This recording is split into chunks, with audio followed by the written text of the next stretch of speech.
Hello and welcome to our next video.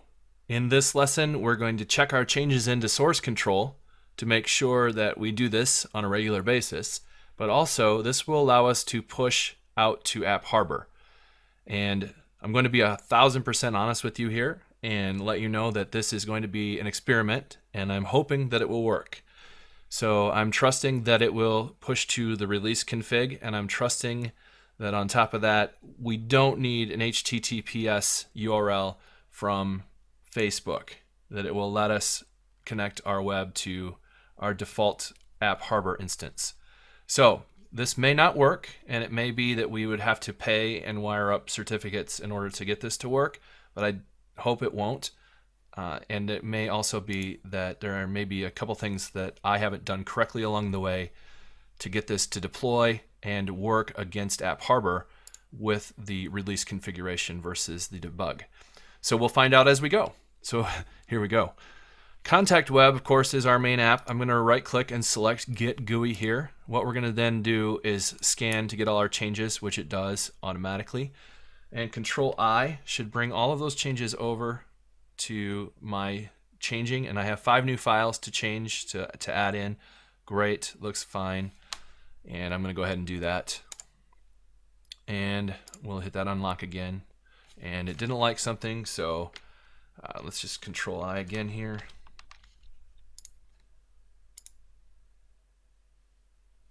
All right, so let's bring them over a few at a time here to see what's causing my problem.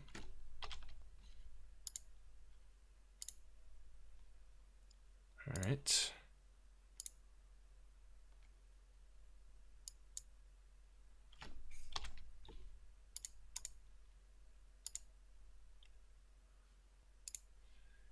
Oh, of course. So we don't need to bring over local log files and MDF files. Those are database local files. So I'm not going to bring those over.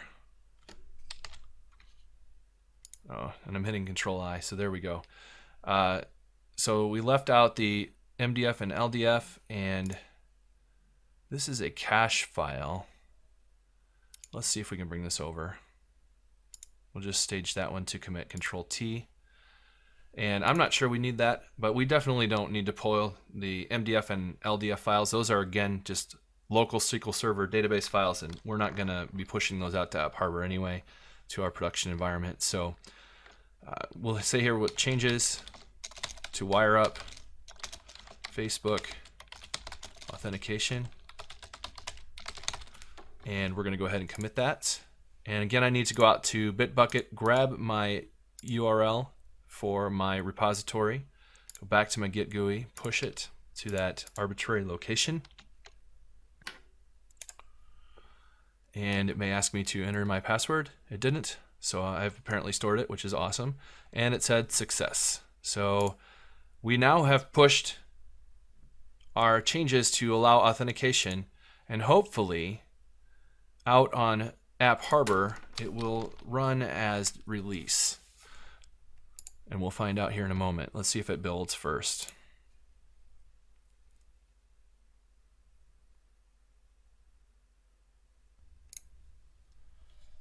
All right, and the build did build.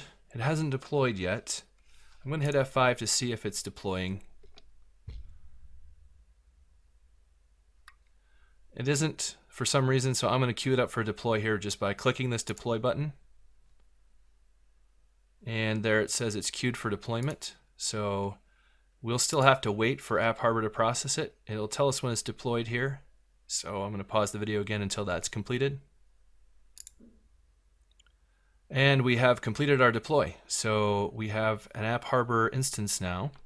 So here comes the real fun. Let's find out if it worked to point us to release and allows us to register and log in. So if this is working correctly, we should be able to see, that it's not going to let me log in right away with Gmail because we don't have any data stored for it. And let's try to log in, see what happens.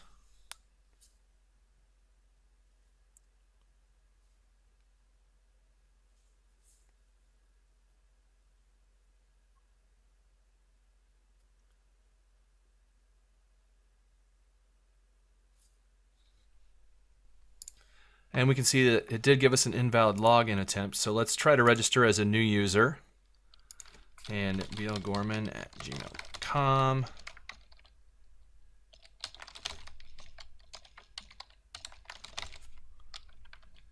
And let's see if it'll let me register. And hopefully if it registers, that means we're pointing to the correct database. If we get an error here, then we didn't deploy correctly, so we wouldn't have the database connection. So we'll see what happens. And it let me do it. So it knows who I am, and it knows, in fact, what my connection strings are supposed to be. So that transform worked. So now let's see if Facebook works against AppHarbor.com. Again, this is something that I'm not sure if it's going to work because Facebook may require an HTTPS to log in from a third-party relationship like this. And so, let's see, can't load. The domain of this URL isn't included in the app's domains. To be able to load this URL, all domains and subdomains in the app domains field in your app settings. Okay, so it's going to keep erroring out here. Let's go back.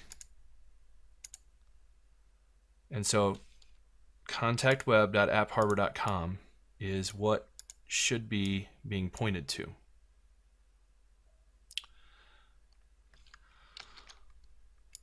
Which is what I thought we had set up here.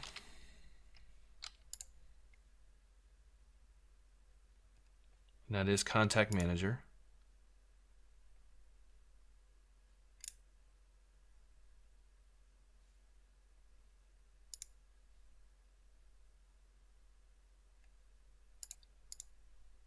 One other thing, it did say that we need to have all domains and all subdomains. So let's go back to the settings here. And let's try actually just doing www.appharbor.com. Then we'll add a platform. Nope. We'll just save the changes there. Let's see if we can't do multiple on Facebook. All right, so appharbor.com is my site URL, but my app domain is going to be the contactweb.appharbor.url. So we're going to do HTTP contactweb.appharbor.com.